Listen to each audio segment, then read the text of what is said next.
Bonjour à tous et bienvenue dans cette nouvelle vidéo de Cartesian. Comme vous le voyez, on a changé de décor puisque nous sommes en train de terminer notre déménagement dans les nouveaux locaux. Alors il se peut que les prochaines vidéos changent encore de décor puisqu'on se cherche encore un petit peu ici avec les affaires qui ne sont pas toutes au bon endroit encore. Mais bon, ça avance, on est sur le bon chemin. Allez, c'est parti pour cette vidéo.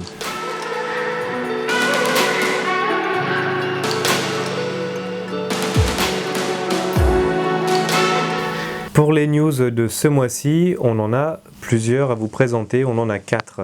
La première, ce sont des filtres passifs. On a 3 filtres passifs qui vont arriver chez tous les haut-parleurs, 2 pour nos haut-parleurs coaxiaux, donc le Cox 120 VHP et le Cox 165 VPA. Donc on a développé des filtres passifs pour ces haut-parleurs-là, ce qui fait que c'est assez simple, vous prenez les haut-parleurs, le filtre et vous faites la boîte que vous voulez pour vous faire votre enceinte. On a bien sûr optimisé les filtres pour les haut-parleurs, mais on a aussi choisi des composants de qualité. Par exemple, les condensateurs qui sont en charge du passe-haut pour les tweeters utilisent des armatures en argent, ce qui améliore le rendu dans les hautes fréquences. Alors vous me direz c'est subjectif, oui, mais c'est ce qu'on fait, on écoute de la musique. On a aussi choisi des self-air et des PCB avec une épaisseur de cuivre relativement épaisse. Enfin, on a vraiment fait des filtres de qualité pour vous et on les a aussi fait pour qu'ils puissent se monter sur les borniers qu'on fournira aussi via tout le haut-parleur, ce qui fait que pour vous simplifier la vie, vous achetez le bornier, vous fixez le filtre dessus et vous n'avez pas à vous poser la question de comment je vais accrocher mon filtre dans mon enceinte. Le dernier filtre passif, bien sûr, c'est celui de la Courtisane 4.2 qui est là juste derrière moi. Alors, le filtre arrivera aussi, il sera vendu avec le câble soudé directement depuis le filtre pour aller jusqu'au haut-parleur. C'est un câble en cuivre plaqué argent dans une gaine PTFE. Et de même, vous aurez juste à fixer ce filtre sur le bornier fourni et à raccorder ça au haut-parleur. Donc ce sera vraiment un kit assez facile à mettre en œuvre, à construire.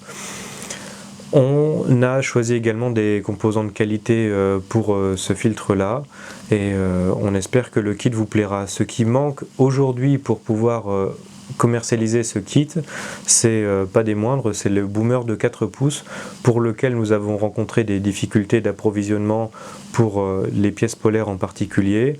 Elles arrivent la semaine prochaine chez nous, enfin, et il nous faut laisser le temps d'assembler les haut-parleurs, de livrer tous les haut-parleurs, ce qui nous amène sur la fin de l'automne, donc s'il vous plaît, soyez encore un petit peu patients, ce kit arrive, en tout cas nous on se régale tous les jours en l'écoutant.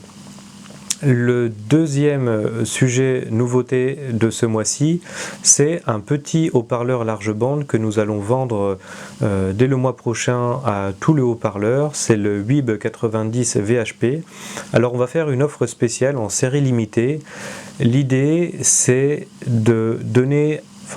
de fournir aux passionnés débutants un haut-parleur de bonne qualité à un prix accessible, vraiment pour découvrir ce monde de la reproduction sonore, prendre le plaisir de se faire sa première enceinte, et quoi de mieux qu'un petit large bande pour débuter.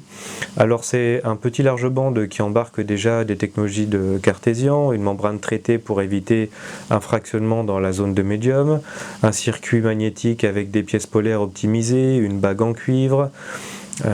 Il y a déjà beaucoup de choses sur ce petit haut-parleur. Par contre, on a choisi de mettre par exemple un châssis en tôle emboutie au lieu d'un châssis en aluminium injecté pour contenir le prix. Et puis si on le fait aussi en série limitée, c'est parce que nous aussi on fait un effort pour qu'il soit vraiment accessible ce haut-parleur, et on ne pourrait pas fournir ce haut-parleur durablement sur des centaines de pièces à ce prix-là. En tout cas, on espère vraiment que ce haut-parleur-là permettra aux nouveaux passionnés de s'amuser, de découvrir comment fonctionne un haut-parleur dans une charge. Alors on va proposer des plans d'enceintes acoustiques qui vont avec, une petite enceinte basse réflexe, des suggestions pour ceux qui ont des imprimantes 3D et qui voudraient se faire une caisse avec une imprimante 3D. On va aussi fournir des idées de filtres bouchons qui peuvent être réalisés tout ou en partie, c'est-à-dire plus ou moins fort le circuit bouchon, ce qui permet de comprendre l'effet d'une inductance en filtre passe-bas, d'un condensateur en filtre passe-haut, le fonctionnement des deux pour faire un coupe-bande, la résistance pour amortir l'ensemble du filtre, enfin tout pour vraiment mettre le pied à l'étrier du monde de la reproduction sonore, du DIY, des enceintes, pour les passionnés. On espère que vraiment ce petit haut-parleur large bande vous plaira. Le troisième sujet, c'est assez simple, c'est une façade en aluminium pour le tweeter TWT28 VMS. Jusque-là, on avait une façade en aluminium avec une amorce de pavillon juste pour le TWT30 VMS, et on a jugé utile de faire la même chose pour le tweeter de 28 mm, ce qui permet d'utiliser ce tweeter un petit peu plus bas en fréquence, d'augmenter encore sa sensibilité, même si on est quasiment à 94 dB. Et là on a vraiment de quoi faire une petite enceinte 2 voix typée monitoring avec un haut-parleur de 6 pouces et demi qui marche vraiment très très bien. Donc on pense que ça va vous donner des idées, ce petit accessoire pour utiliser ce tweeter. Et le dernier sujet des nouveautés, c'est bien sûr le haut-parleur de 12 pouces que nous avons finalisé, que nous sommes en train de produire et qui sera prochainement livré à tous les haut-parleurs. Alors je l'ai là, je vais vous le montrer à l'écran. Ouais. Alors voilà à quoi il ressemble. Donc on a une suspension multiplie en tissu imprégné, une membrane en papier traité à la main en France, un cache-poussière en fibre de carbone. On en a testé énormément et on a retenu ça pour étendre la réponse en fréquence jusqu'à quasiment 2,5 kHz. Ça fractionne à 2,3 kg. Ensuite, qu'est-ce qu'on a d'autre? On a bien sûr un châssis en aluminium injecté qui permet de décompresser le spider. On a un gros moteur en ferrite qui est lui aussi complètement décompressé. Vous pouvez voir ici les 3 trous de décompression. Au travers de ces 3 trous, vous pourrez aussi apercevoir les bagues de démodulation en aluminium qui sont dans le circuit magnétique. Donc on a vraiment travaillé ce haut-parleur pour avoir des très faibles non-linéarités et avoir une réponse en fréquence qui s'étend, comme je disais, quasiment jusqu'à 2 kHz. Alors nous, on vous conseille de l'utiliser jusque 1,5 kg idéalement, ce qui est bien pour leur accorder une petite chambre de compression. Ceux qui voudraient utiliser une chambre de compression d'1,5 pouce comme la CMP 65 VPA pourront utiliser le haut-parleur un peu en dessous d'1 kHz. Mais la membrane est relativement bien amortie et le haut-parleur est assez facile à filtrer. Pour les performances, on est très proche de ce que nous avions annoncé. On a une résistance série in fine qui est de 5,3 ohms, une fréquence de résonance qui est à 36 Hz, on a un QTS qui est à 0,35 et on a conservé une sensibilité de 93 dB pour 2,8 volts à 1 mètre. Donc c'est des performances qui vous permettent de faire une enceinte qui reste relativement compacte et qui descend tout de même assez bas en fréquence. Au niveau des non-linéarités, le haut-parleur est linéaire sur plus ou moins 6 mm, ce qui est bien pour un haut-parleur de 12 pouces qui a ce rendement-là, puisque si la membrane se déplace de plus ou moins 6 mm, ça veut dire que vous avez une sacrée pression acoustique dans votre salon. On a travaillé bien sûr le facteur de force et la raideur des suspensions, mais on a également travaillé en particulier sur l'inductance du haut-parleur, parce que souvent les limites, les difficultés qu'on rencontre avec un haut-parleur de 12 pouces sont liées à l'inductance, qui crée des duretés dans le médium, qui crée des difficultés dans le filtrage. Donc on a vraiment soigné l'inductance, elle varie très très peu en fonction de l'excursion, et on voit aussi sur la courbe d'impédance que la remontée de la courbe d'impédance arrive relativement tard. C'est un travail qui a été fait sur le circuit magnétique pour obtenir de tels résultats, et je pense pas qu'il y ait beaucoup de haut-parleurs de 12 pouces sur le marché qui sont aussi bons au moins sur ce point-là. Pour le prix de vente, on est resté sur ce qu'on avait convenu, on sera à 256 € prix de vente public, donc par haut-parleur. et on espère qu'il vous plaira. En tout cas, nous, on est très contents de ce haut-parleur-là, avec les tests qu'on a fait, l'enceinte prototype qu'on s'est fait pour le faire fonctionner, que ce soit avec notre CMP65 VPA ou notre CMP50 VPA, qui arrive aussi le mois prochain. Dans les deux cas, on peut faire une enceinte passive de voix qui marche vraiment très très bien. Pour le sujet technique d'aujourd'hui, on va justement se parler de l'inductance d'un haut-parleur et de son importance. Allez, on y va.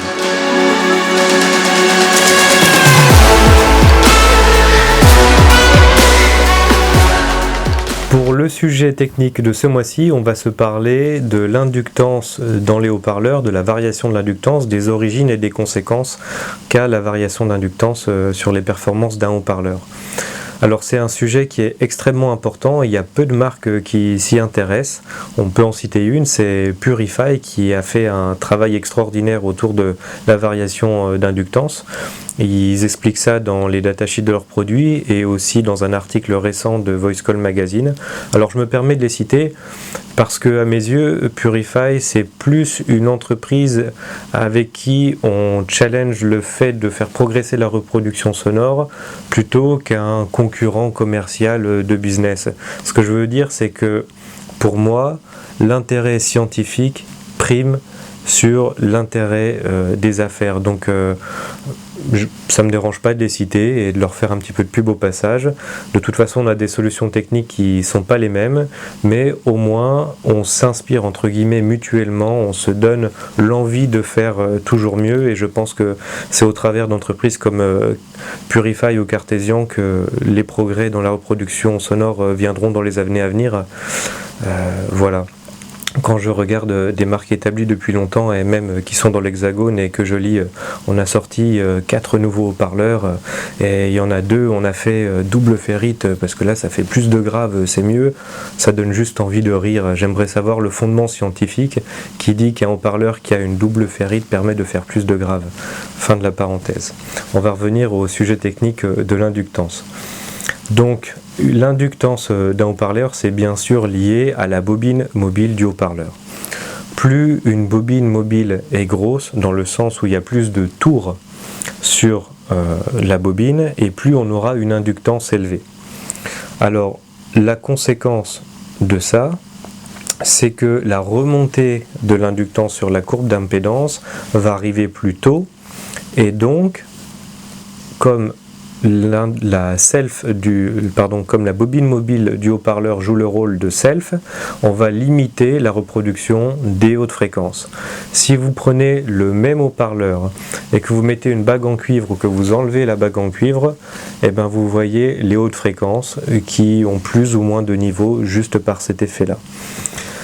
Le second aspect qu'il faut noter avec l'inductance des haut-parleurs, c'est que quand la bobine est en position de repos, si c'est un circuit magnétique traditionnel, c'est-à-dire avec une bobine longue dans un entrofer court, on a une partie de la bobine qui voit ses spires dans l'air, et la partie de la bobine qui est émergée dans le circuit magnétique voit du fer.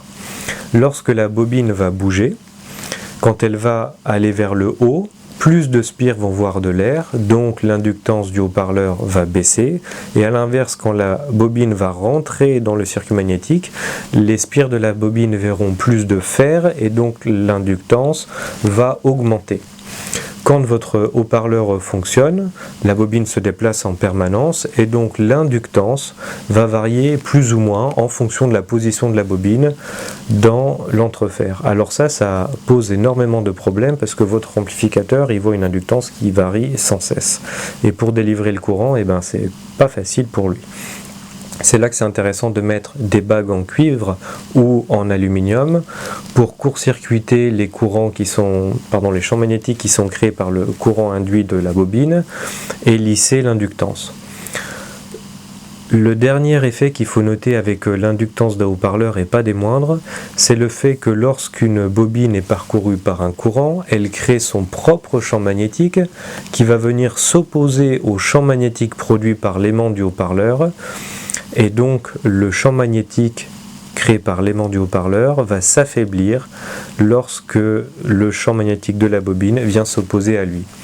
En clair, pour simplifier quand même un petit peu, si vous jouez des basses fréquences avec des forts courants, vous allez abaisser le champ magnétique qu'il y a dans l'entrefer et qui est généré par l'aimant de votre haut-parleur, c'est-à-dire que votre facteur de force va diminuer du fait de ce champ magnétique créé par la bobine mobile. Donc c'est pour ça que c'est extrêmement important d'avoir une bobine avec une faible inductance et surtout avec une faible variation d'inductance pour que non seulement l'amplificateur voit toujours la même charge, mais aussi que votre facteur de force ne varie pas quel que soit le courant qu'on insère dans le courant qui circule dans la bobine. Et c'est en contrôlant cette inductance qu'on arrive à faire diminuer le taux de distorsion du haut-parleur en basse fréquence. Alors bien sûr, il y a la linéarité des suspensions et du facteur de force, mais l'inductance, comme vous venez de le comprendre, joue un rôle à part entière là-dessus. Donc voilà ce qu'on pouvait dire pour l'inductance des haut-parleurs. Si vous avez des questions, posez-les en commentaire et on pourra y revenir dans une prochaine vidéo. Alors pour la prochaine vidéo, il va y avoir pas mal de nouveautés, je fais un petit peu de teasing. La dernière fois on vous avait parlé d'un nouveau 8 pouces, il va être accompagné de quelques petits frères. Je vous en dis pas plus pour le moment, mais on est en train de finaliser notre gamme de haut-parleurs qui sera complètement distribuée pour la fin de l'année et il va y avoir 4 nouvelles références au catalogue. Sur ce, je vous laisse, je vous souhaite une bonne semaine, un beau mois, à bientôt.